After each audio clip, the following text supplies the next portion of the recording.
વંદે ગુજરાત।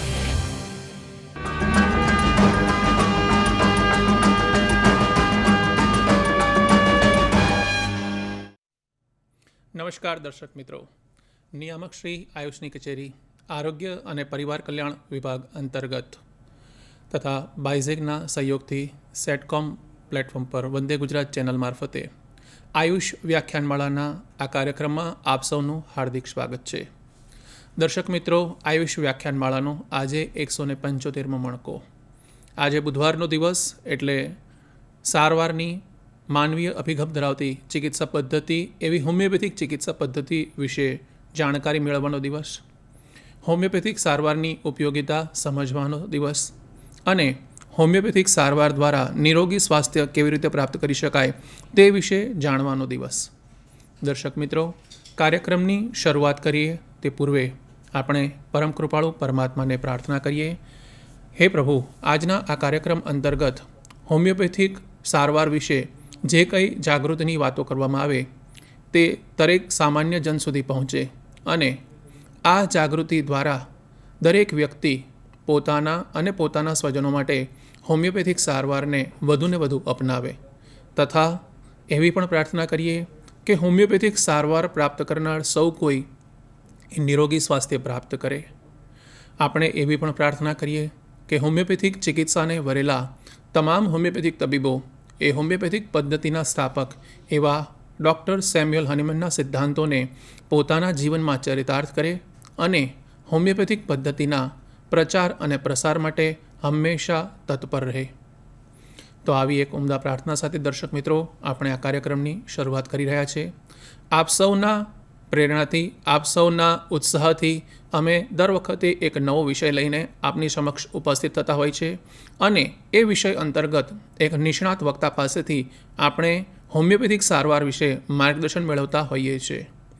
આવી જ રીતે આજે જે વિષય અંતર્ગત વાત કરવાના છે તે વિષય લગભગ હવે સૌ કોઈને જાણીતો વિષય છે અને તેમાં પણ ખાસ કરીને આ કોવિડ પછીના સમયગાળામાં જ્યારે ઠેર ઠેર ઇમ્યુનિટીની ચર્ચા થાય છે ત્યારે આ શબ્દ વિશે સહજ સૌ કોઈને સ્ફુરી ઉઠે છે અને આ જે વિષય છે તે છે એલર્જીનો વિષય। ભૂતકાળમાં કદાચ લોકોને એલર્જી વિશેની જે માન્યતા હતી એ બહુ સીમિત હતી। ઘણીવાર જોવા જઈએ તો કોઈકને ખાલી ક્યાંક શરદી અથવા તો છીંકો વધારે આવતી હોય અને ખ્યાલ આવે કે એલર્જીની તકલીફ છે અથવા તો શરીર પર ક્યાંક શીળસ જેવી નાની મોટી તકલીફ થતી હોય અને નિદાન થાય કે એલર્જી છે, એમ મહદઅંશે એની જે વ્યાખ્યા અથવા તો જે સમજણ છે એ ખૂબ જ મર્યાદિત હતી। પરંતુ કોવિડ બાદના સમયગાળામાં ઇમ્યુનિટી વિશેની સમજણ લોકોમાં ખૂબ જ ઊંડા સ્તરે પહોંચી અને તેને કારણે એલર્જી વિશેની લોકોની માન્યતા અથવા તો લોકોની જે સમજણ છે તેમાં ઘણો ફેરફાર થયો। સાથે સાથે આજના આ સમયમાં એલર્જીનું પ્રમાણ દિવસે દિવસે વધતું જાય છે। જો જે ખાસ કરીને શહેરી વિસ્તારમાં રહે છે તે લોકો આ શબ્દથી સુપેરે પરિચિત હશે।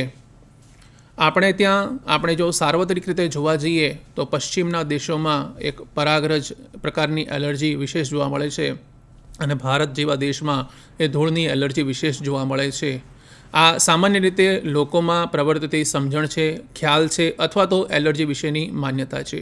પરંતુ જો એને મૂળમાંથી સમજવું હોય કે એલર્જી શું છે, તેના ચિહ્નો અથવા તો લક્ષણો કયા કયા પ્રકારના હોઈ શકે, તેના કારણો કયા કયા પ્રકારના હોઈ શકે, આ પ્રકારની તકલીફ માટે નિદાન કેવી રીતે થઈ શકે, નિદાન માટે કયા કયા ટેસ્ટ કરાવવા જોઈએ અથવા તો આપણે કયા કયા પ્રકારની પદ્ધતિનો ઉપયોગ કરવો જોઈએ અથવા તો કેવી તપાસ કરાવી શકાય અને નિદાન બાદ જે આવે છે તે સારવારનો વિષય આવે છે।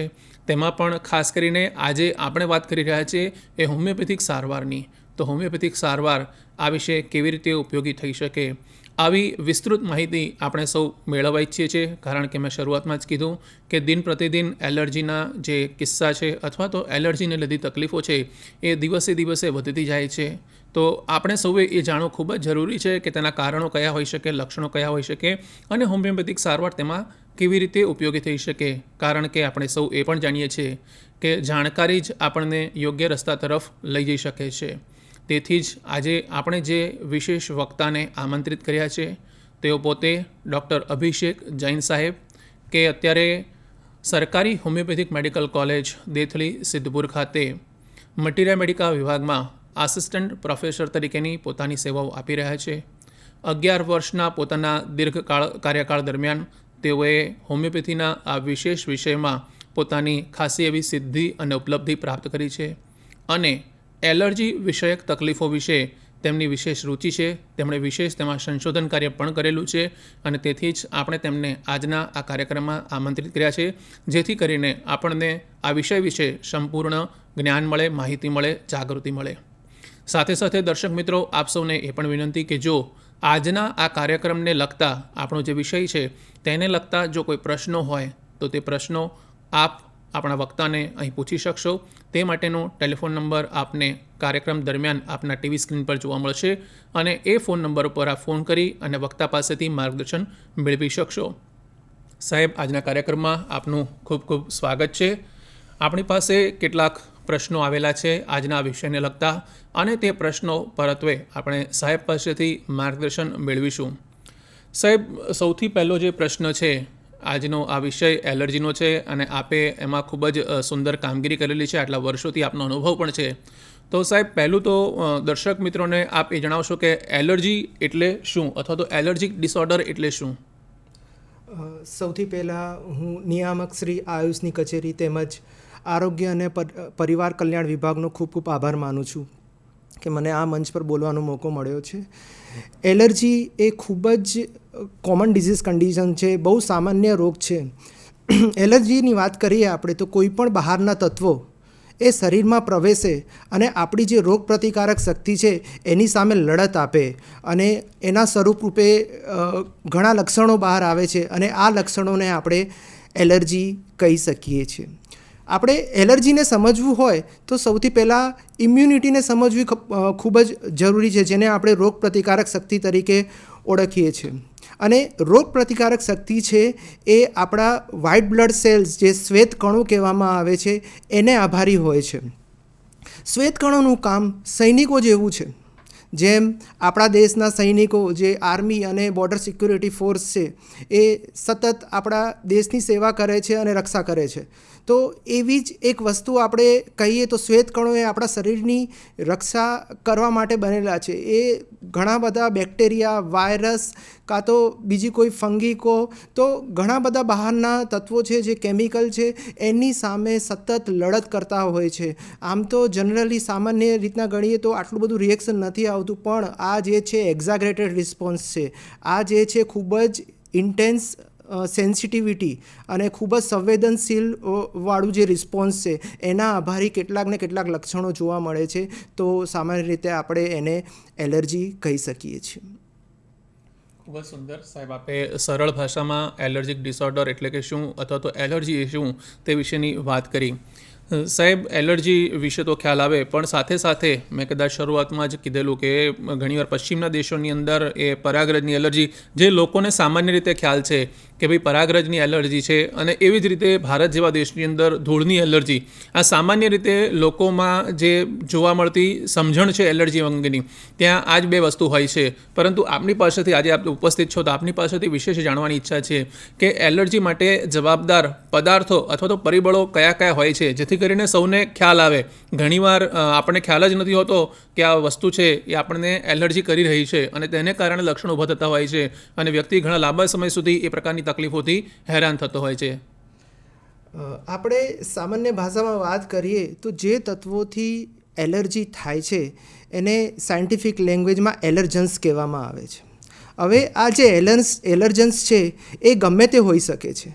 એ સાહેબે કીધું એ પ્રમાણે પોલેન્સ, જે પરાગરજ છે, જે વાતાવરણમાં ખૂબ જ પ્રેઝન્ટ હોય છે, એના હિસાબેથી પણ એલર્જી થઈ શકે છે. ઘણા લોકોને સિગરેટ સ્મોકિંગની આદત હોય છે, તો જ્યારે પણ એ સ્મોક કરે છે, આ સ્મોક પણ એક એલર્જીક તત્વ તરીકે શરીરની અંદર પ્રવેશી શકે છે અને શ્વસનતંત્રને લગતા ઘણા બધા લક્ષણો ઊભા કરી શકે છે, જેમ કે એલર્જીક બ્રોન્કાઇટિસ, એલર્જીક અસ્થમેટિક અટેક્સ. કેટલાક કેમિકલ સબસ્ટન્સ છે કે જે રાસાયણિક પદાર્થો છે એના હિસાબે પણ એલર્જી થઈ શકે છે. કેટલીક એવી મેટલ છે જેમ કે કાંસ્ય કહીએ આપણે, જેને બ્રોન્ઝ કહેવામાં આવે છે, કાં તો નિકલ છે, કાં તો આયરન છે. તો આ બધી જે મેટલ્સ છે એ આપણા શરીરની ચામડી પણ ક્યાંક ને ક્યાંક સતત સંપર્કમાં આવતા હોય છે, અને સતત સંપર્કમાં આવવાને લીધે આપણી બોડી, આપણી રોગપ્રતિકારક શક્તિ એની સામે કંઈક રિએક્શન આપે છે. તો એલર્જન્સ છે એ ધૂળની રજકણો પણ હોઈ શકે છે, જેને આપણે હાઉસ ડસ્ટ કહીએ છીએ. અને ધૂળની રજકણોમાં જે સૂક્ષ્મ જીવો હોય છે, જેને હાઉસ ડસ્ટ માઇટ કહેવામાં આવે છે, એ પણ એક એલર્જન તરીકે કામ કરી શકે છે. ખાસ કરીને આપણે જે આહાર લઈએ છીએ કે ગમે તે ખોરાક લઈએ છીએ, એ ખોરાક પણ એલર્જીક બની શકે છે. અમુક જણાને તો ઘઉંના લોટની પણ એલર્જી હોય છે, તો એ લોકોને ઘઉંનો લોટ લેવો બંધ કરવો પડે છે. સાથે આપણે વાત કરીએ તો આથાવાળી જે વસ્તુ છે, જેને ફર્મેન્ટેડ આઇટમ્સ કહેવામાં આવે છે, જેને આપણે જેમ કે અથાણું છે, અથાણાથી પણ એલર્જી થઈ શકે છે, કાં તો કંઈ પણ એવી ખાટી વસ્તુ જે એલર્જીનું કારણ બની શકે છે. તો મુખ્યત્વે તો આ બધા એલર્જન્સ અત્યારના સમયોમાં ખૂબ જ સામાન્ય રીતે જોવા મળે છે. ખૂબ જ સુંદર સાહેબ, આપે એલર્જી માટેના જે જવાબદાર પદાર્થો અને પરિબળો હતું એની ખૂબ જ સુંદર વાત કરી. મેં એટલે જ કીધું હતું કે ઘણીવાર લોકોને એકાદ બે વસ્તુની ખ્યાલ હોય છે, પરંતુ આપે ખાદ્ય પદાર્થો પણ એલર્જી કરી શકે છે, બિન ખાદ્ય પદાર્થો છે તે પણ એલર્જી કરી શકે છે, તે વિશેની પણ સુંદર વાત કરી. અને કેટલાક અમુક પ્રકારના જે પ્રોટીન છે તેની પણ આપે સુંદર વાત કરી કે જે એલર્જન તરીકે પોતાની કામગીરી કરી શકે છે અને શરીરમાં એક પ્રકારની એલર્જીક ડિસઓર્ડર અથવા તો એલર્જીને લગતી જે તકલીફો છે તે ઉપસ્થિત કરી શકે છે. સાહેબ, ત્રીજો એક પ્રશ્ન છે કે સામાન્ય રીતે આ જે અલગ અલગ પ્રકારની એલર્જી હોય છે એ શરીરના કયા કયા ભાગો અથવા તો અંગોને વધુ પ્રભાવિત કરતું હોય છે?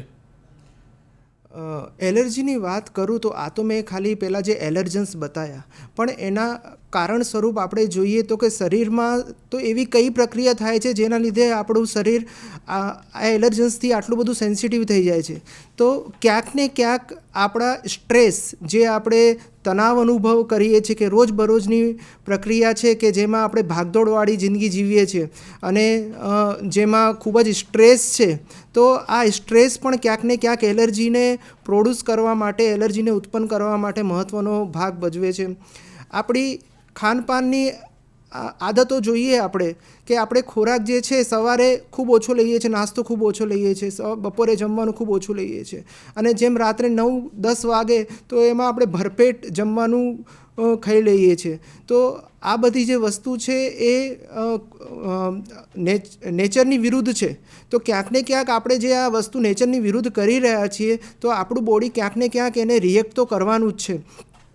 સાથે સાથે આપણી જે રોજબરોજની ક્રિયાઓમાં, ખાણીપીણીમાં જોઈએ તો મેદાવાળી વસ્તુનું સેવન આપણે સૌથી વધારે કરવા લાગ્યા છે. જેવી રીતના પીઝા કહીએ કે બર્ગર કહીએ, તો આજની જે જનરેશન છે એ બધા ફૂડથી ખૂબ જ એટ્રેક્ટ થયેલા છે અને એનું સેવન કરે છે. તો આ બધી જે વસ્તુઓ છે જેના લીધે આપણે ફ્રૂટ્સ કે એ બધું નથી લઈ શકતા, જેમાંથી વિટામિન સી મળે છે, જે એક સારી ઇમ્યુનિટી માટે ખૂબ જવાબદાર છે, તો આ બધી વસ્તુઓથી આપણે વંચિત રહી જઈએ છીએ. એલર્જીની આપણે વાત કરીએ તો એ શરીરના ગમે તે ભાગો પર કામ કરી શકે છે. એ માથાના વાળથી પગ સુધી ગમે ત્યાં થઈ શકે છે. જેમ કે કોઈ એલર્જન્સ નાકની મ્યુકસ મેમ્બ્રેન છે કે આપણું જે શ્વસન તંત્ર છે એમાં જો એન્ટર થાય, એમાં પ્રવેશે તો સિમ્પલ એલર્જીક રાઇનાઇટિસ કરી શકે છે. આ જ જે એલર્જન્સ છે, જે પરાગરજ હોઈ શકે છે કે ધૂળની રજકણો હોઈ શકે છે, એ જો શ્વસન તંત્રમાં પ્રવેશે તો ચોક્કસ એલર્જીક અસ્થમા, જેને દમની બીમારી કહેવાય છે, અને એલર્જીક બ્રોન્કાઇટિસ જેવી તકલીફો ઉત્પન્ન કરી શકે છે. આપણું કંઈ આહાર કે આપણા ખોરાકમાં કોઈ પણ પ્રકારનું એલર્જન્સ પ્રવેશ કરે તો આખા શરીરમાં સીડસ ઉત્પન્ન કરી શકે છે, જેને અર્ટિકેરિયા કહેવામાં આવે છે. અને જો આખા શરીર, અને જો એનાફાઇલેક્સિસ શોકની હું વાત કરું, એનાફાઇલેક્સિસ શોકની હું વાત કરું તો એ આખા શરીરમાં થઈ શકે છે, આખું બોડી એમાં ઇન્વોલ્વ હોય છે. તો એલર્જન્સ એવી વસ્તુ છે કે એ શરીરની ચામડી પર પણ અસર કરી શકે છે, એ શ્વસન તંત્ર પર પણ અસર કરી શકે છે, એ ગેસ્ટ્રોઇન્ટેસ્ટિનલ સિસ્ટમ, જે ચયાપચયની પ્રક્રિયા થાય છે એના પર પણ અસર કરી શકે છે, અને બધી જ સિસ્ટમ એનામાં ઇન્વોલ્વ થાય છે. ખૂબ જ સરસ સાહેબ. સાહેબ, આપે એલર્જી શરીરના કયા કયા અંગોને પ્રભાવિત કરે છે તે વિશે તો વાત કરી, પણ સાથે સાથે એ પણ થોડાક નામ જણાવશો કે ભાઈ જે વિવિધ એલર્જીક ડિસઓર્ડર્સ છે. મેં કીધું એવી રીતે સામાન્ય રીતે લોકોને ધારો કે ભાઈ શરદી થાય છે અથવા તો છીંકો આવે છે અથવા તો ચામડી પર જે શીળસ નીકળે છે તે પ્રકારના જ એલર્જીક ડિસઓર્ડરના નામ ખબર હોય છે. એટલે કદાચ નિદાન દરમિયાન તમને ખબર પડી હોય કે આ પ્રકારની તકલીફ છે, પરંતુ તે મૂળ તે એલર્જી છે તે વિશે કદાચ જાણકારી મળતી નથી. તો વિવિધ પ્રકારના જે એલર્જીક ડિસઓર્ડર છે તેના નામ જણાવશો. અને જ્યારે આપ હોમિયોપેથી વિશેના પણ વિશેષ જ્ઞાતા છો, તો કોઈ વિશેષ પ્રકારના વ્યક્તિઓમાં આ પ્રકારની એલર્જીની તકલીફ જોવા મળે છે કે કેમ, એવું આપનું દ્રષ્ટિએ, આપનું સંશોધન પણ આ વિષય પર છે, તો તે વિશે પણ કાંઈ વિશેષ હોય તો પણ સાહેબ થોડીક વાત કરો. જનરલી આપણે એલર્જી કે હાઇપર સેન્સિટિવિટીને વર્ગીકૃત કરવું હોય તો આપણે 4 પ્રકારમાં એનું વર્ગીકરણ કરી શકીએ છીએ. સૌથી પહેલાં ટાઈપ 1 હાઇપર સેન્સિટિવિટી, જેને immediate type of hyper sensitivity કહેવામાં આવે છે. ટાઈપ 2 હાઇપર સેન્સિટિવિટી, જેને સાઇટોટોક્સિક ટાઈપ ઓફ હાઇપર સેન્સિટિવિટી કહેવામાં આવે છે. ટાઈપ 3 હાઇપર સેન્સિટિવિટી, જેને ઇમ્યુનો કોમ્પ્લેક્સ મીડિયેટેડ હાઇપર સેન્સિટિવિટી કહેવામાં આવે છે. ટાઈપ 4 હાઇપર સેન્સિટિવિટી, જેને delay type of hyper sensitivity કહેવામાં આવે. તો એલર્જીને લગતા ગમે તે રોગો હોય એ ક્યાંક ને ક્યાંક કોઈકને કોઈક ક્લાસમાં કે કોઈક ટાઈપમાં ચોક્કસ પ્રેઝન્ટ હશે. તો સૌથી પહેલાં આપણે ટાઈપ 1ની વાત કરીએ તો એ છે immediate type of hyper sensitivity. એટલે આપણું શરીર એલર્જન્સ સામે તરત જ એ પ્રક્રિયા કરે છે, રિએક્શન આપે છે, અને ખૂબ જ ઓછી મિનિટોમાં કે ખૂબ જ ઓછા સમયમાં એ રિએક્શન ચાલુ થઈ જાય છે. તો સૌથી પહેલાં ટાઈપ 1 હાઇપર સેન્સિટિવિટીના રોગની હું વાત કરું તો એ છે એલર્જીક રાઇનાઇટિસ. એલર્જીક રાઇનાઇટિસ, આઇટિસ જ્યારે પણ લાગે એટલે પર્ટિક્યુલર પાર્ટનો સોજો હોય. અહીંયા નાકમાં સોજો આવી જવો, અને જે એલર્જીના હિસાબે, અને ખાસ કરીને આંખમાં સોજો રહેવો, આંખ લાલ થઈ જવી, અને સાથે સાથે આંખમાં ખંજવાળ રહેવું.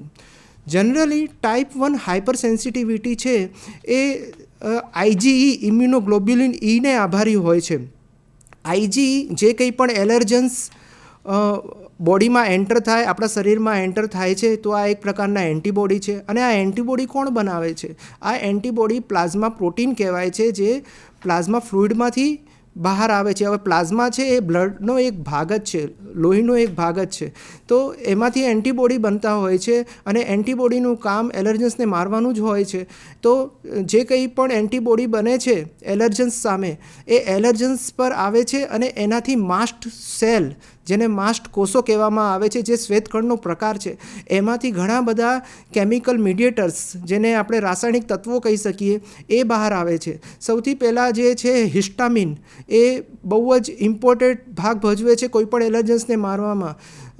બીજા આપણે કહીએ તો બ્રેડિકાઇન્ડિન અને સિરોટોનિન, આ પણ રાસાયણિક તત્વો છે જે સોજો કરવામાં અને એલર્જન્સને મારવામાં મૂળભૂત ભાગ ભજવે છે.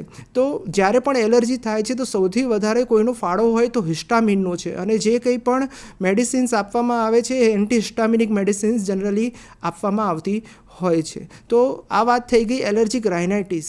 જો આ જ પ્રકારની રોગોની પરિસ્થિતિ જો શ્વસન તંત્રમાં થાય તો જે એલર્જન્સ છે એ એલર્જીક અસ્થમેટિક અટેક્સ ઉત્પન્ન કરી શકે છે. એલર્જીક અસ્થમેટિક અટેક્સ કોને કહેવામાં આવે છે, કે દમની બીમારી કોને કહેવામાં આવે છે? આ ખૂબ જ ટૂંકા સમય માટે આપણી જે ઇમ્યુનિટી છે, કે આપણી જો રોગપ્રતિકારક શક્તિ છે, એનો બહુ જ ખરાબ રિસ્પોન્સ છે. અને જે ખૂબ જ નાના નાના શ્વસન તંત્રને લગતા ભાગો છે, જે શ્વસન વાહિની આપણે કહી શકીએ, તો એ જે લોઅર રેસ્પિરેટરી ટ્રેક છે એમાં સોજો જોવા મળે છે, અને એમાં મ્યુકસનું સિક્રિશન પણ થાય છે.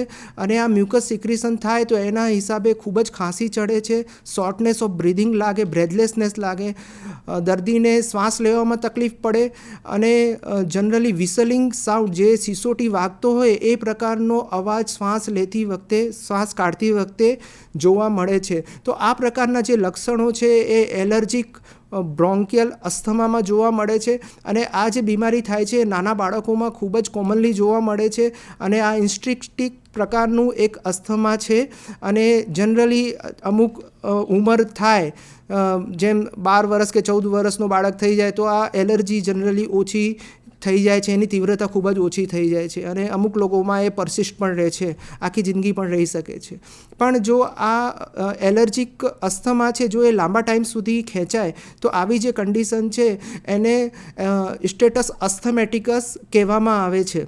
એટલે એમાં ઓક્સિજનનું લેવલ આપણા બોડીમાં, આપણા બ્લડમાં ખૂબ જ ઓછું થઈ જાય છે. રેસ્પિરેટરી એસિડોસિસ જેવી કન્ડિશન પણ થાય છે અને આ જીવલેણ પણ થઈ શકે છે. બીજી આપણે વાત કરીએ શ્વસન તંત્રને લગતા એલર્જીના રોગોની, તો એ છે એલર્જીક બ્રોન્કાઇટિસ, જે નાના બાળકોમાં ખૂબ જ જોવા મળે છે. જેમાં બ્રોન્કસનું, ટર્શિયરી બ્રોન્કસ અને જે બ્રોન્ક્યોલ્સ હોય છે એનું ઇન્ફ્લામેશન જોવા મળે છે, એમાં સોજો જોવા મળે છે.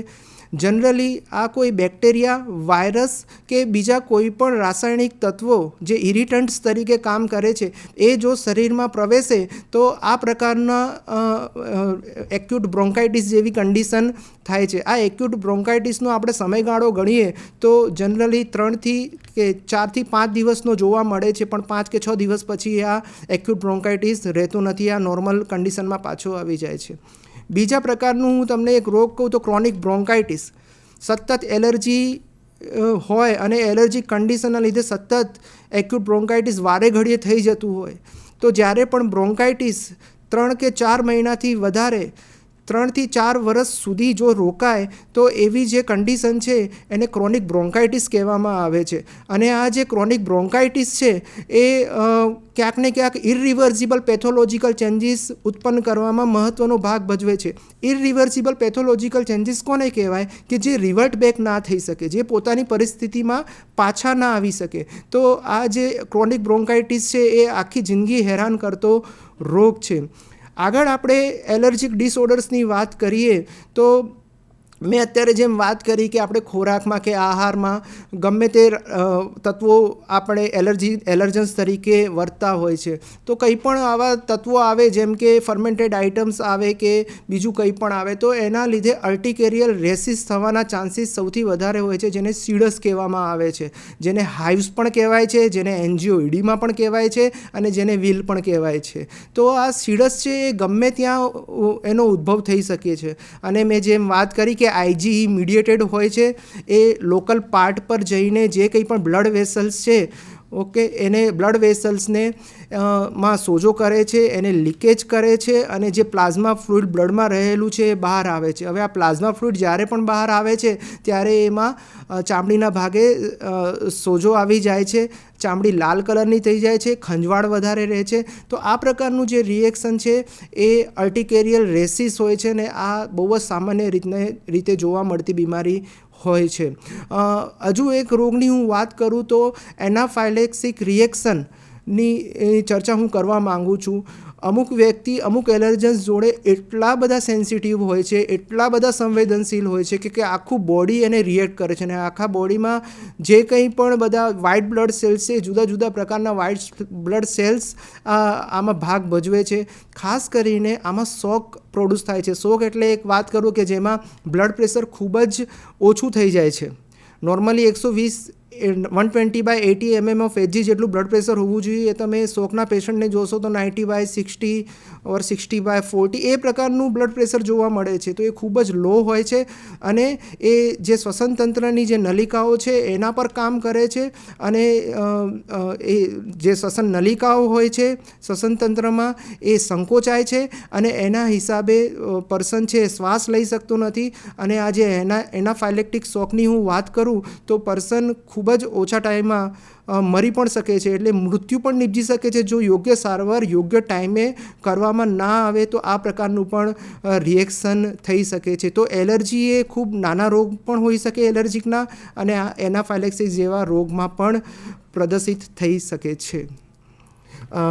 ટાઈપ ટુ રિએક્શનની હું વાત કરું તો એ છે type 2 type of hypersensitivity. This is cytotoxic type of the hypersensitivity. આમાં આપણે વાત કરીએ તો એન્ટીબોડી એક મહત્ત્વનો ભાગ ભજવે છે, જે IgG અને IgM હોય છે, ઇમ્યુનોગ્લોબ્યુલિન G અને ઇમ્યુનોગ્લોબ્યુલિન M, આ મહત્ત્વનો ભાગ ભજવે છે.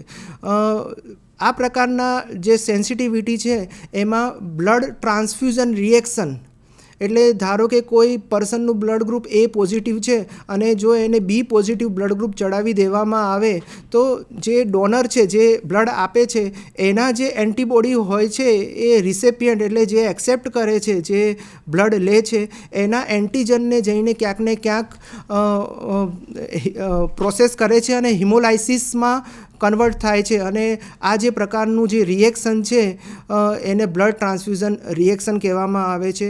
એટલે જ એ બ્લડ ગ્રુપનું મહત્ત્વ આવે છે કે A પોઝિટિવવાળાને તમે A પોઝિટિવ બ્લડ ગ્રુપ આપો, B પોઝિટિવવાળાને B positive blood group આપો. બીજી એક વસ્તુની વાત કરું ટાઈપ 2 હાઇપર સેન્સિટિવિટીમાં તો એ છે RH ઇનકોમ્પેટિબિલિટી. હવે RH ઇનકોમ્પેટિબિલિટી કોને કહેવાય? જે પોઝિટિવ અને નેગેટિવ બ્લડ ગ્રુપ છે એને RH ફેક્ટર કહેવામાં આવે છે. તો જે માતા ગર્ભાવસ્થા દરમિયાન જેનું ગર્ભ RH પોઝિટિવ બ્લડ ગ્રુપવાળું છે અને માતા RH નેગેટિવ બ્લડ ગ્રુપવાળી છે, તો પહેલી ગર્ભાવસ્થામાં તો કંઈ તકલીફ નથી થતી, પણ બીજી ગર્ભાવસ્થા જ્યારે પણ આવે ત્યારે મેમરી સેલ્સ બની જાય છે. એટલે આ પણ એક વ્હાઇટ બ્લડ સેલ્સના જ એક પ્રકાર છે જે યાદ રાખે છે કે આ પ્રકારનું પ્રોસેસ થઈ હતી. અને જ્યારે પણ બીજી વાર ગર્ભાવસ્થા આવે ત્યારે RH નેગેટિવ બ્લડ જે માતામાં હોય છે અને બીજી વાર જે ગર્ભમાં RH પોઝિટિવ બ્લડ ગ્રુપ આવે છે એના લીધે હિમોલાઇસિસ થાય છે અને માતા અને ગર્ભ બંનેનું મૃત્યુ નિપજે છે. તો આ પ્રકારની જે ઇનકોમ્પેટિબિલિટી છે એને RH ઇનકોમ્પેટિબિલિટી કહેવામાં આવે છે. ટાઈપ 3 રિએક્શન, ટાઈપ 2માં એક બીજી વાત કરવા માગું તો ટ્રાન્સપ્લાન્ટ રિજેક્શન. ક્યારેક આપણે કિડની ખરાબ થઈ ગઈ તો કિડની કોઈ ડોનેટ કરે છે, ઓકે, તો આપણું બોડી એને એક્સેપ્ટ કરવા માટે તૈયાર નથી થતું. લીવર છે એ લીવર ડોનેટ કરે છે પણ આપણું શરીર, આપણી ઇમ્યુનિટી એને એક્સેપ્ટ કરવા માટે તૈયાર નથી થતી.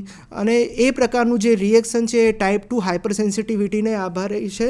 અને ગ્રાફ્ટ રિજેક્શન કાં તો ટ્રાન્સપ્લાન્ટેશન રિજેક્શન એ પણ ટાઈપ 2ને લીધે થઈ શકે છે. તો આ પણ આપણી એક રોગપ્રતિકારક શક્તિની એક વાત કહી શકીએ. ટાઈપ 3 હાઇપર સેન્સિટિવિટી, જેને ઇમ્યુનો મીડિયેટેડ હાઇપર સેન્સિટિવિટી કહેવામાં, કોમ્પ્લેક્સ મીડિયેટેડ હાઇપર સેન્સિટિવિટી કહેવામાં આવે છે. આમાં એન્ટીજન અને એન્ટીબોડીનું કોમ્પ્લેક્સ હોય છે અને એ શરીરમાં ગમે ત્યાં ફરે છે અને જે જગ્યા પર જાય ત્યાં બ્લોકેજ કરી શકે છે અને એ ભાગોને નુકસાન કરી શકે છે. જેવી રીતના રેનોલ્ડ્સ ડિઝીઝ હોય છે જેમાં હાથની જે રુધિરવાહિનીઓ હોય છે, બ્લડ વેસલ્સ હોય છે, એ અફેક્ટ થાય છે. આમાં પેલ થઈ જાય, નમનેસ આવે એટલે ખાલી ચડે અને એની સાથે સાથે આપણે જોઈએ તો બ્લડ બરોબર પહોંચતું નથી એવી જે કન્ડિશન છે એને રેનોલ્ડ ડિઝીઝ કહેવામાં આવે છે. તમે લોકોએ ક્યારેક ને ક્યારેક ટીટેનસ ટોક્સોઇડનું વેક્સિન લીધી હશે. આ વેક્સિન જ્યારે પણ લેવામાં આવે, આ રસી જ્યારે પણ લેવામાં આવે ત્યારે ખૂબ જ લાલાશ ઊભી થતી હોય છે. તો આ પણ એક રિએક્શન જ છે બોડીનું, એને ટાઈપ 3 ટાઈપ ઓફ રિએક્શન કહેવામાં આવે છે. ફાર્મર્સ લંગ ડિઝીઝ, જે ખેડૂતો ખેતી કરતા હોય છે એ લોકો સતત ક્યાંક ને ક્યાંક ધૂળ માટીના કોન્ટેક્ટમાં આવતા હોય છે અને એના લીધે લંગ ડિઝીઝ થાય છે, એટલે ફેફસાના રોગો થાય છે. તો આ થઈ ગઈ વાત ટાઈપ 3 હાઇપર સેન્સિટિવિટીની. ટાઈપ 4 હાઇપર સેન્સિટિવિટીમાં હું તમને વાત કરું તો delayed type of hyper sensitivity, એટલે આપણી બોડીનું રિએક્શન, આપણી બોડીનું જે પ્રતિકારાત્મક રક્ષણાત્મક જે પ્રોસેસ છે એ થોડીક લેટ ચાલુ થાય છે. જનરલી 1 દિવસથી 3 દિવસમાં એ ચાલુ થઈ જાય છે. અને જે મેટલ્સના મેં જે નામ કીધા હતા, નિકલ છે કે બ્રોન્ઝ છે, આ બધી જે વસ્તુઓ ઓર્નામેન્ટના સ્વરૂપમાં પહેરી હોય, કાં તો બિંદી છે, ઓકે, એ સતત માથે લાગતી હોય છે તો એનાથી પણ કોન્ટેક્ટ ડર્મેટાઇટિસ થઈ શકે છે અને સાથે સાથે એક્ઝિમા જેવા રોગો પણ થઈ શકે છે. આને એટોપિક ડર્મેટાઇટિસ કહેવાય છે અને જેને આપણે સાદી ભાષામાં ખરજવું કહેવાય છે. તો ખરજવું એ કોઈ ઇન્ફેક્શન નથી અને આ કોઈ ઇન્ફેક્શનથી પણ ફેલાતું નથી કે આ બેક્ટેરિયાથી નથી ફેલાતું, આ વાયરસથી નથી ફેલાતું, પણ આપણા બોડીએ જ અમુક કેમિકલ ટોક્સિક સબસ્ટન્સને રક્ષણ કરવા માટે જે રોગ ઉદ્ભવ કરે છે એવો એક પ્રકારનો રોગ છે. તો આ થઈ ગયા 4 ટાઈપ. ખૂબ જ સુંદર સાહેબ, આપે ખૂબ જ વિગતે જે એલર્જીના અલગ અલગ પ્રકારના વર્ગીકરણમાં 4 અલગ અલગ પ્રકાર છે તેની વિશેષ વાત કરી, અને આ જે 4 પ્રકારના અલગ અલગ પ્રકારના એલર્જીક રિએક્શન છે અથવા તો શરીરના જે રોગ પ્રતિકાર શક્તિના પ્રતિભાવો છે તેને વર્ગીકૃત કર્યા, અને તે દરમિયાન થતા આ જે પ્રકારના પ્રતિભાવ જ્યારે શરીરની અંદર ઉત્પન્ન થાય છે ત્યારે કયા કયા પ્રકારની રાસાયણિક પ્રક્રિયા થાય છે અને તેના પરિણામો શરીર ઉપર કેવી રીતે જોવા મળે છે તેની ખૂબ જ સુંદર વાત કરી. અને સૌ કોઈને કદાચ ખ્યાલ આવ્યો હશે કે એલર્જીના જે રિએક્શન છે અથવા તો એલર્જીના જે પરિણામો છે એ હળવાથી લઈને આપણે ખૂબ જ સુંદર છેલ્લે વાત કરી હમણાં જ કે ખરજો જેવી સામાન્ય બીમારીથી લઈ અને એનાફાઇલેક્સિસ તેની પણ આપણે વાત કરી કે જે ઘણીવાર જીવલેણ પણ પુરવાર થઈ શકે. આવા અલગ અલગ પ્રકારના એના ચિહ્નો, લક્ષણો અથવા તો ડિસઓર્ડર્સ જોઈ શકાય છે. તો તે ખૂબ જ સુંદર માર્ગદર્શન આપ્યું સાહેબ, આપનો ખૂબ ખૂબ એ બાબતે આભાર. સાહેબ, આપણો આ કાર્યક્રમ આપ જાણો છો વિદ્યાર્થીઓ પણ નિહાળે છે, અને વિદ્યાર્થીઓ માટે પણ આ જે વિષય છે એ ઘણીવાર રસપ્રદ હોય છે, અને અભ્યાસ દરમિયાન વિદ્યાર્થીઓના જે પ્રશ્ન છે એટલા માટે સાહેબ આપને આ પૂછી રહ્યો છું ખાસ તો કે ઓટો ઇમ્યુન ડિઝીઝ અને એલર્જી, તો આ જે બંને પ્રકારની તકલીફો છે તો તે બંને વચ્ચે કયા પ્રકારનો ભેદભાવ છે એને ઓળખી શકાય અથવા તો કેવી રીતે તેને જાણી શકાય તે વિશે થોડી વિગતે વાત કરશો. ઓટો ઇમ્યુન ડિઝીઝ એટલે ઓટો ઇમ્યુન ડિસઓર્ડરની આપણે વાત કરીએ તો આપણા શરીર દ્વારા જે સર્જાયેલા રોગો છે. ઓટો એટલે આપણું શરીર, ઇમ્યુનિટી એટલે આપણી રોગપ્રતિકારક શક્તિ. તો આપણી રોગપ્રતિકારક શક્તિ એ આપણા સેલ્ફ એન્ટીજન પર અટેક કરે છે, એને મારવાનો પ્રયાસ કરે છે. તો આ જે રોગ છે એને ઓટો ઇમ્યુન ડિસઓર્ડર્સ કહેવામાં આવે છે. જનરલી એલર્જી કન્ડિશન એ મેં તમને જણાવ્યું કે બહારના તત્વોથી સૌથી વધારે જોવા મળે છે. ઓટો ઇમ્યુન ડિઝીઝ આપણી રોગપ્રતિકારક શક્તિ આપણા જ અવયવો પર, આપણા જ ટિશ્યુ પર કે આપણા જ કોષો પર નુકસાન કરે છે અને રોગમાં પરિણામિત થાય છે. એવી ઘણી બધી સામાન્ય બીમારી છે કે જે આપણે બરોજ પેશન્ટમાં જોતા હોઈએ છીએ, જેવી રીતના સોરિયાસિસ. તો આ સોરિયાસિસ જનરલી શું હોય છે કે રાખોડી કલરની ચામડી થઈ જાય છે, અને આ જે રાખોડી કલરની ચામડી થઈ જાય છે એમાં જે આપણા રોગપ્રતિકારક શક્તિ છે એ ચામડીના કોષોને નષ્ટ કરે છે. એના ભાગરૂપે આપણું શરીર છે એ સતત કંઈક ને કંઈક નવા નવા કોષોનું નિર્માણ કરે છે, અને આ જે નવા કોષો એ ચામડીની જે સપાટી હોય છે એનાથી ઉપર પણ જાય છે. તો ક્યારેક 2 કે 3 અઠવાડિયાનો ટાઈમ થાય પછી એ પ્લેકમાં કન્વર્ટ થાય છે, અને આ જે સ્કિનનો જે પ્લેક છે એ બહાર નીકળી જાય છે. તો આખીને આખી ચામડી રાખોડી કલરની બહાર નીકળી જાય છે, અને એ જનરલી કપાળ પર, એ માથા પર કે શરીર એ નખ પર કે શરીરના ગમે તે ભાગો પર એ પ્રેઝન્ટ હોઈ શકે છે. તો આવી એક બીમારી જે છે એ સોરિયાસિસ છે. આ પાછું કહી દઉં કે આ કોઈ ઇન્ફેક્શન નથી, આ એ કોઈ ઇન્ફેક્શન પણ ના થઈ શકે. તો આવી રીતના ગેરમાન્યતા હોય કે આ જે ઇન્ફેક્શન છે આ હળવાથી થઈ જશે, તો એવું જરાય બનતું નથી. બીજી એક બીમારી કહું તો રૂમેટોઇડ આર્થરાઇટિસ, જેને ફરતો વા કહેવામાં આવે છે. આ જે ફરતો વા એ જુદા જુદા સાંધા પર સોજા થવાને લીધે થાય છે, અને આ સોજા થવાનું મુખ્ય કારણ શું છે કે આપણી ઇમ્યુનિટી એ આપણા સાંધામાં જે કાર્ટિલેજ આવ્યા હોય એને ડિસ્ટ્રક્ટ કરવાનું, એને તોડવાનું કામ કરે છે. તો ક્યારેક તમને ઘૂંટણમાં દુખાવો થશે, ક્યારેક પગની પાનીમાં દુખાવો થશે, ક્યારેક તમને કોણીમાં દુખાવો થશે કે ક્યારેક રિસ્ટમાં દુખાવો થશે. તો આ પ્રકારનું જે રોગ છે જે જુદા જુદા જોઈન્ટ સ્પેસમાં જોવા મળે છે, તો એને રૂમેટોઇડ આર્થરાઇટિસ આપણે કહી શકીએ છીએ. પછી બીજો એક રોગની હું વાત કરવા માંગુ તો સિસ્ટમેટિક લ્યુપસ એરિથ્રોમેટસ. તો આ જે રોગ છે તો એ સિસ્ટમ આખી ઇન્વોલ્વ થાય છે. એમાં ખાસ કરીને લાલ કલરના રેસીસ જોવા મળે છે, લાલ કલરના ઇરપ્શન્સ જોવા મળે છે, પતંગિયા આકારના જે રેસીસ છે એ ચહેરા પર જોવા મળશે, અને એમાં સ્નાયુઓનું ખૂબ જ ઇન્વોલ્વમેન્ટ થાય છે. કંઈ પણ થોડું કામ કરતાં થાકી જવું, સ્નાયુમાં સોજો આવવો, શરીરનો દુખાવો રહેવો. જો આ રોગ છે એ કિડની પર અસર કરે તો એક્યુટ ગ્લોમેરુલો નેફ્રાઇટિસ જેવા રોગ પણ કરી શકે છે. પછી એક બીજા ઓટો ઇમ્યુનની વાત કરું તો લાઇકન પ્લેનસ, અને આ લાઇકન પ્લેનસમાં પર્પલિશ કલરના ઇરપ્શન્સ જોવા મળે છે, અને જનરલી એ હાથની પાછળના ભાગમાં જોવા મળે છે, અને ક્યુટેનિયસ લાઇકન પ્લેનસ પણ કહેવાય છે, અને મ્યુકસ લાઇકન પ્લેનસ એટલે જે મોઢાની મ્યુકસ મેમ્બ્રેન હોય છે, કાં તો જે કંઈ પણ મ્યુકસ મેમ્બ્રેન છે ત્યાં લાઇકન પ્લેનસ થઈ શકે છે, એમાં સફેદ કલરની ચામડી જોવા મળશે. તો આ પ્રકારના ઓટો ઇમ્યુન ડિસઓર્ડર્સ હોય છે. ખૂબ જ સુંદર સાહેબ આપે એલર્જીક ડિસઓર્ડર માટે જવાબદાર પદાર્થો, પરિબળો તથા સામાન્ય રીતે કઈ કઈ વસ્તુઓ અથવા પદાર્થો અથવા પરિબળો એલર્જન તરીકેનું કામગીરી કરી શકે અને એલર્જીક ડિસઓર્ડરના વિવિધ નામ, તેના વર્ગીકરણની ખૂબ જ સુંદર વાત કરી. સાથે સાથે આપે આ ઓટોઇમ્યુન ડિઝીઝ અને એલર્જી વિશેના જે તફાવત છે તેની પણ સુંદર વાત કરી. સાહેબ, આ જે આપ વાત કરી રહ્યા છો તેમાં જો થોડુંક ધ્યાનથી જોઈએ તો એવું લાગે કે આમાં ચામડી પરની પણ બીમારી છે અને આમાં શ્વસન તંત્રની પણ બીમારી છે. એટલે ઘણો જ વિશાળ વર્ણપટ ધરાવતી આ તકલીફ છે, શરીરના અલગ અલગ ભાગોને અસર કરે છે. આપે પણ આપના વક્તવ્યમાં કીધું કે માથાના વાળથી લઈ અને પગના અંગૂઠા સુધી કોઈપણ જગ્યા પર એલર્જીનું રિએક્શન આવી શકે છે. તો જ્યારે એનું નિદાન કરવું હોય તો નિદાન તેનું આ પ્રકારના એલર્જીક ડિસઓર્ડર્સ છે તેનું નિદાન કેવી રીતે કરાવી શકાય તે વિશે પણ સાહેબ થોડીક માહિતી આપો.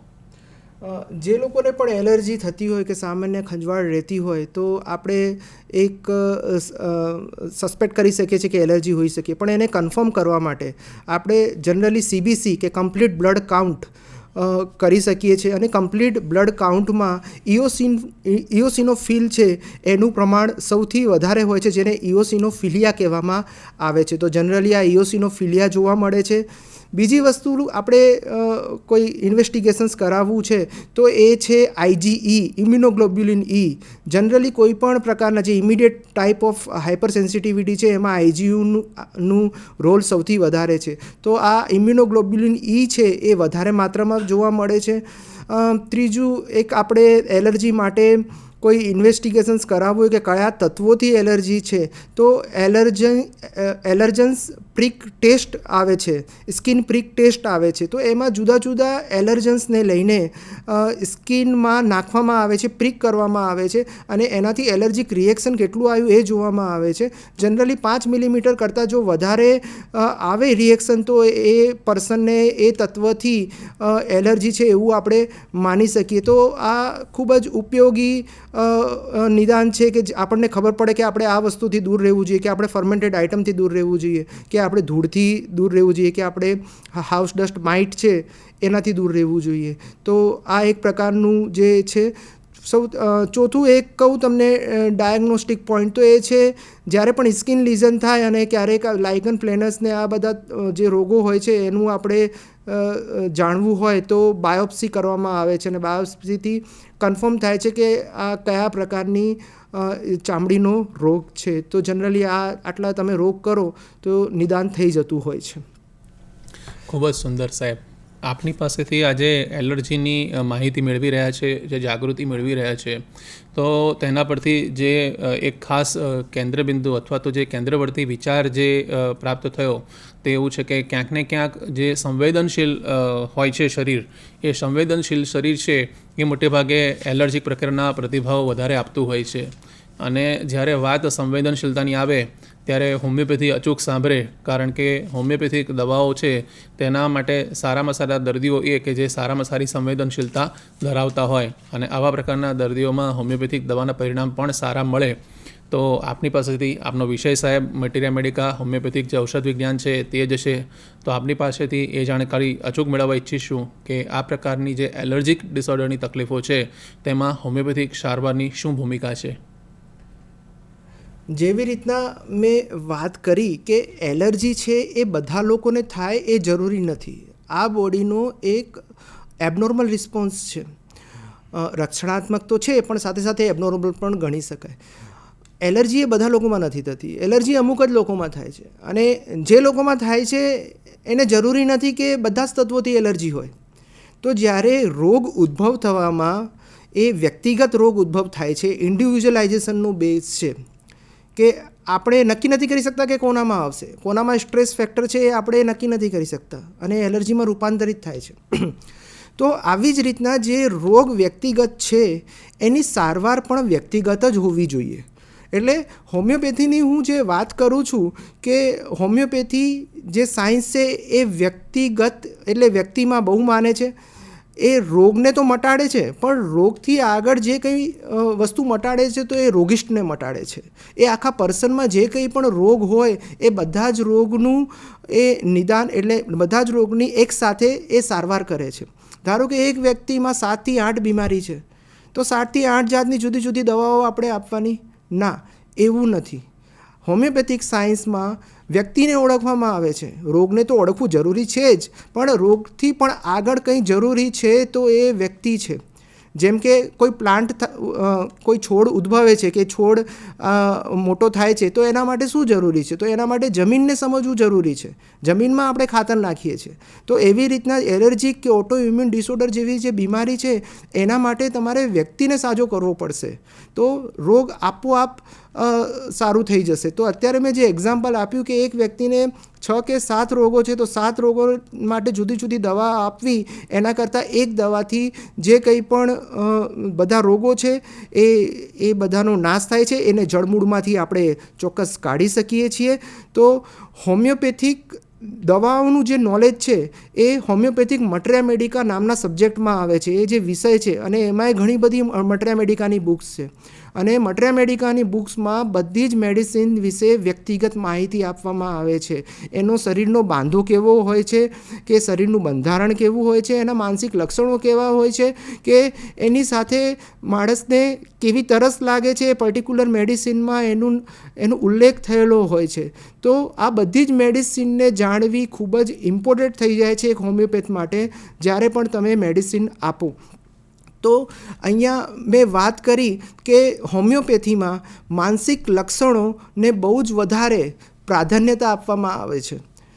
શારીરિક બાંધાને તો આપવામાં આવે છે, દર્દી કેવો દેખાય છે એને પણ મહત્ત્વ આપવામાં આવે છે, એના જેસ્ચર્સ કેવા છે, એની બોડી લેંગ્વેજ કેવી છે એ પણ જોવામાં આવે છે અને એની સાથે સાથે એના માનસિક લક્ષણો કયા કયા છે એ પણ જોવામાં આવે છે.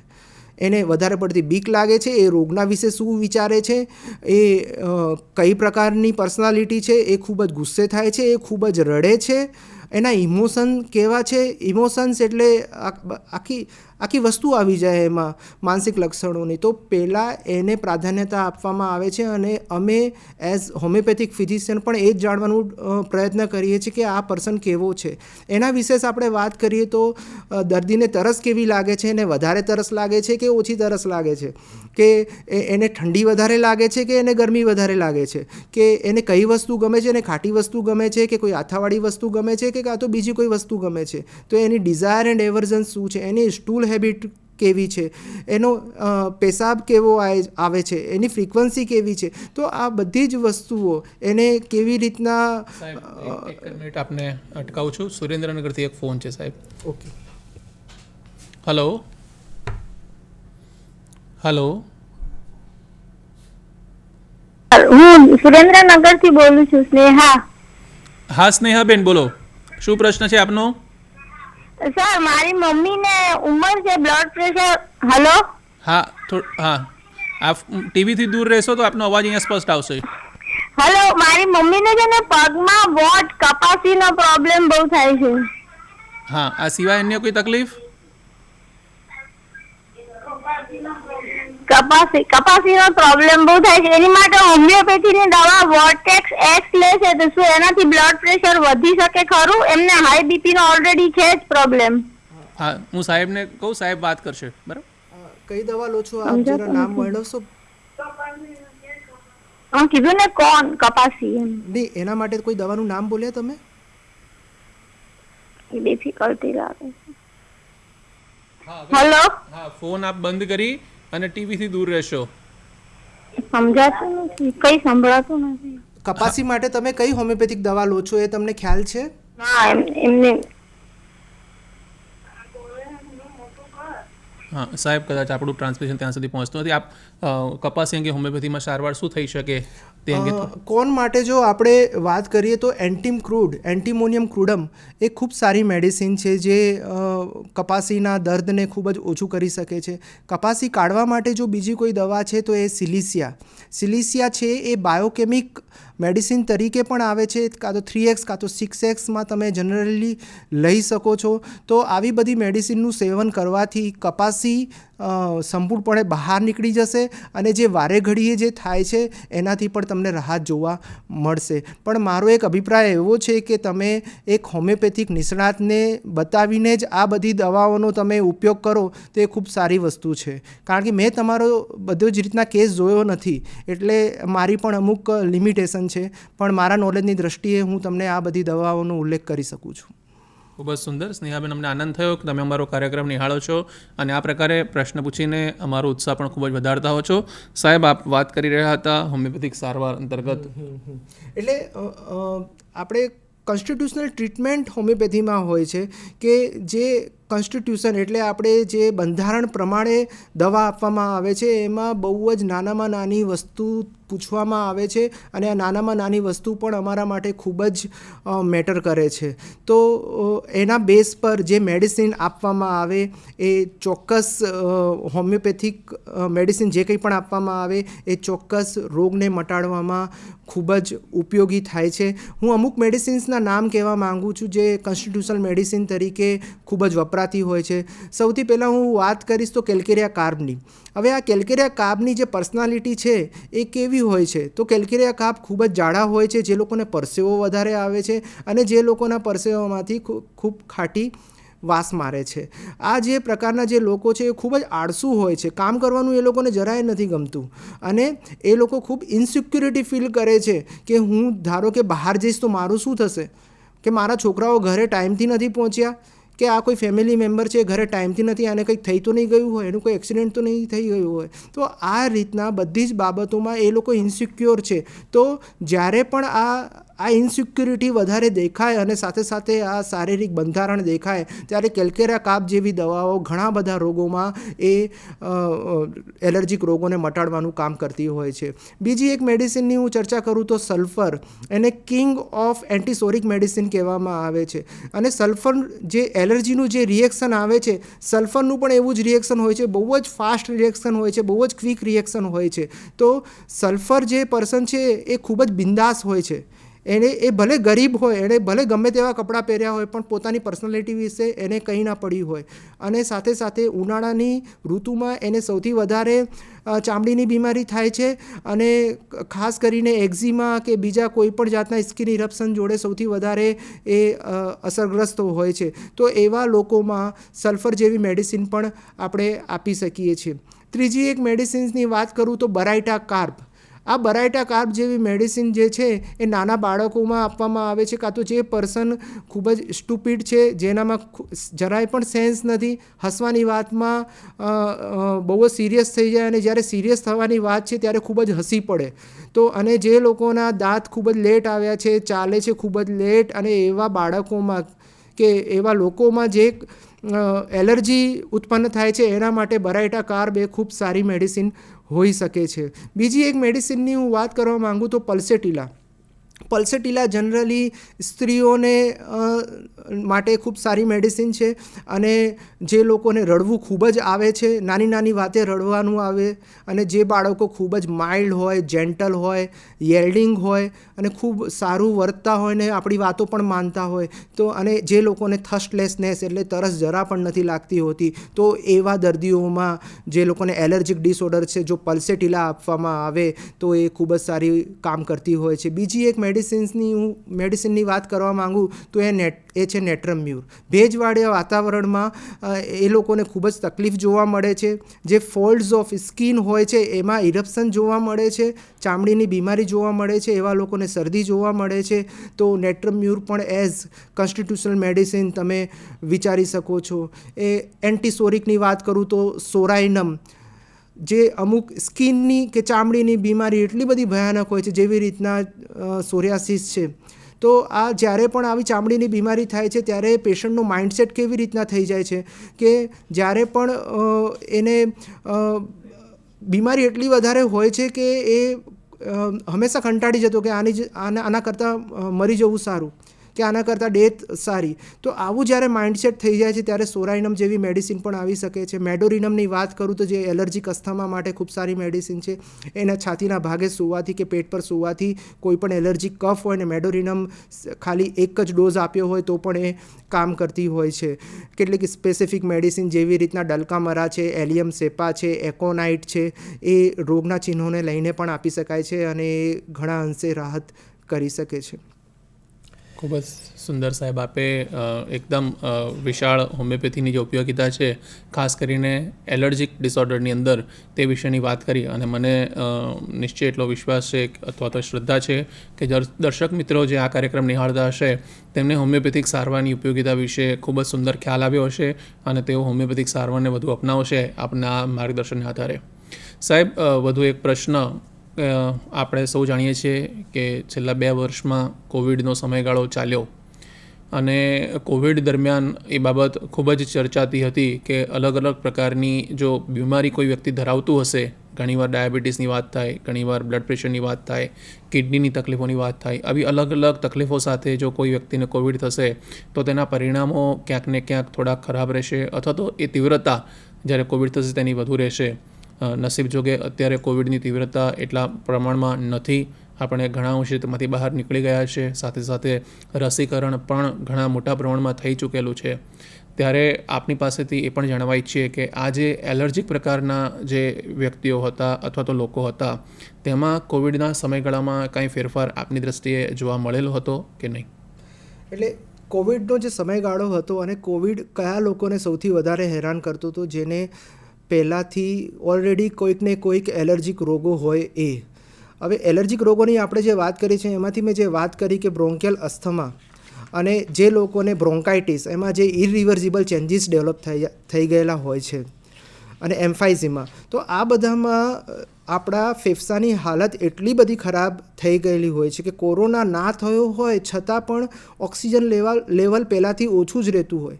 અને જો એવામાં જો કોરોના થઈ ગયું તો એ ખૂબ જ સંવેદનશીલ નીપજે છે અને એવા લોકોને ખૂબ જ ધ્યાન રાખવું પડે. એ લોકોને પોતાનું પ્રોટેક્શન રાખવું પડે, માસ્કનું ઉપયોગ કરવો જોઈએ, એ લોકોને આઇસોલેશનમાં રહેવું જોઈએ અને કોરોના ના થાય, કોવિડ ના થાય એવી ચોક્કસપણે સાવચેતી રાખવી જોઈએ.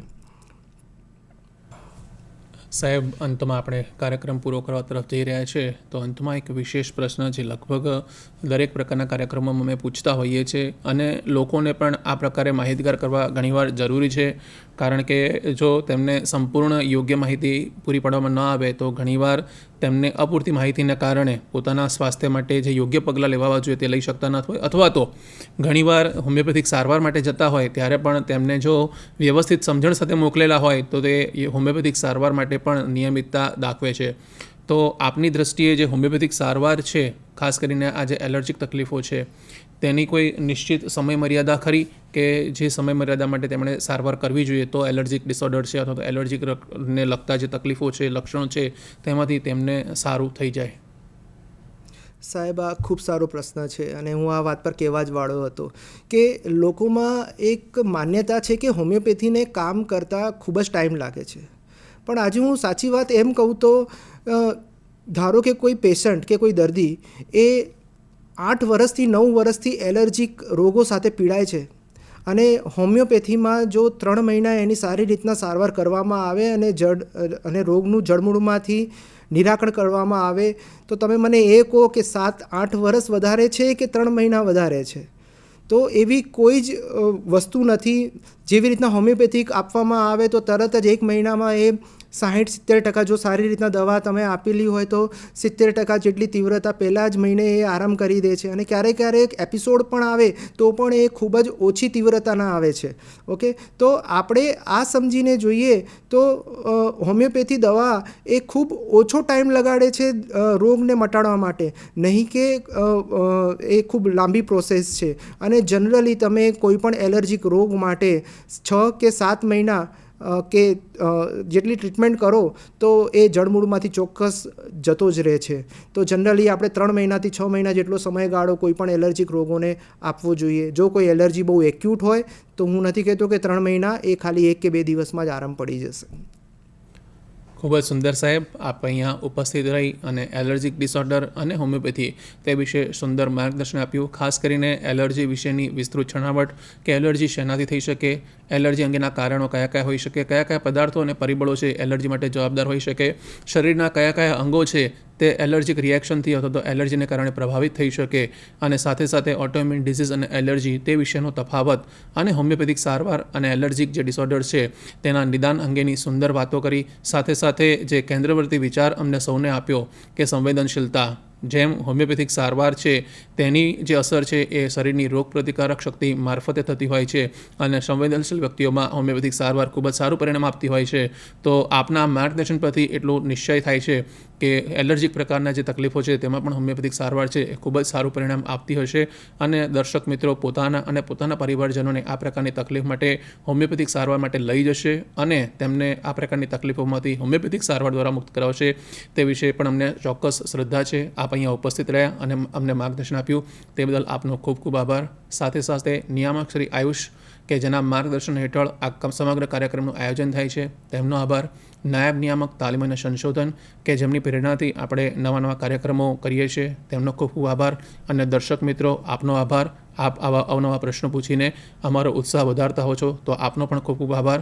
આ સાથે આવતા સપ્તાહે એક નવા વિષય સાથે આપની સમક્ષ ઉપસ્થિત થઈશું. ત્યાં સુધી આપ સર્વને જય જય ગરવી ગુજરાત.